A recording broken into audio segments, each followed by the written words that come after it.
প্রতিবারের মতন এই বছরও কার্নিভাল হবে।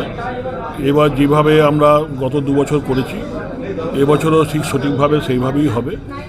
এবং আমরাও আজকে যারা পার্টিসিপেট করবে সেরকম ক্লাবের সঙ্গে বসলাম এবং প্রশাসনের এসডিও এসডিপিও আমাদের এসএইচডি এক্সিকিউটিভ অফিসার থেকে শুরু করে সবাই এসে উপস্থিত হয়েছিলেন। পিডব্লিউডি থেকে শুরু করে ডিআইসিও সবাই এসছেন এবং যাতে কার্নিভালটা সাকসেস হয়।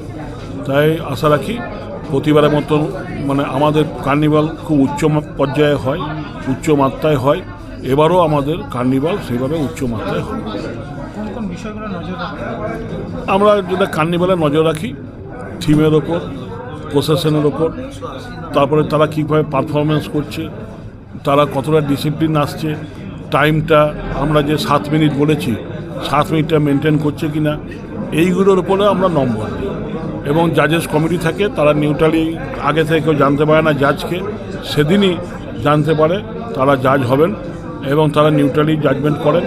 2 বছর খুব সুন্দর জাজমেন্ট হয়েছে, কারো কোনো কমপ্লেন ছিল না জাজমেন্টের এগেনস্টে। আশা রাখি সেইভাবেই এই বছরও এসডিও সাহেব সেটা ঠিক করবেন। সেটা সেই দিনই বিকেলবেলায় ঠিক করবেন যে কারা চেয়ারে বসবেন। তাই জাজেস আগে থেকেও জানতে পারবে না যে আমরা কারা, এবং ক্লাবও জানতে পারবে না জাজেস কারা হচ্ছে। তাই এইভাবে আমরা চেষ্টা করি যে নিউট্রালি জাজমেন্ট করার। এই বছরও সেইভাবেই আমাদের দ্বাদশী, তো আমার দ্বাদশী যাই তারিখটা দেখতে হবে। হ্যাঁ, 4 তারিখে আমাদের হচ্ছে।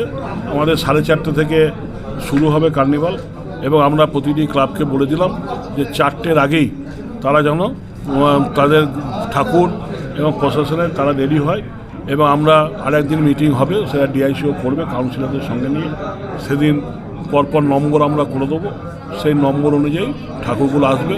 এবং 7 মিনিট এইটা কিন্তু অনেকের লক্ষ্য করে না, কিন্তু আমরা সেই জন্য ক্লাবকে বলে দিলাম আজকে 7 মিনিটটা 7 মিনিটই, এখানে কিন্তু নম্বর আছে। তাই তারা সেইভাবে 7 মিনিটই যদি করে তারা সুন্দর করে বেরিয়ে যাবে। এবং তার জন্য পুলিশ প্রশাসনকে বলে দেওয়া হলো যে রাস্তায় যে ব্যানারগুলো পুজোর সময় টাঙায়, ব্যানারগুলো খুলে দেওয়ার জন্য, এবং যে রাস্তা দিয়ে ঠাকুর আসবে, যে রাস্তা দিয়ে ঠাকুর যাবে, সেই রাস্তাগুলো ক্লিয়ার রাখা, যাতে প্রশাসন স্মুথলি বেরিয়ে যেতে।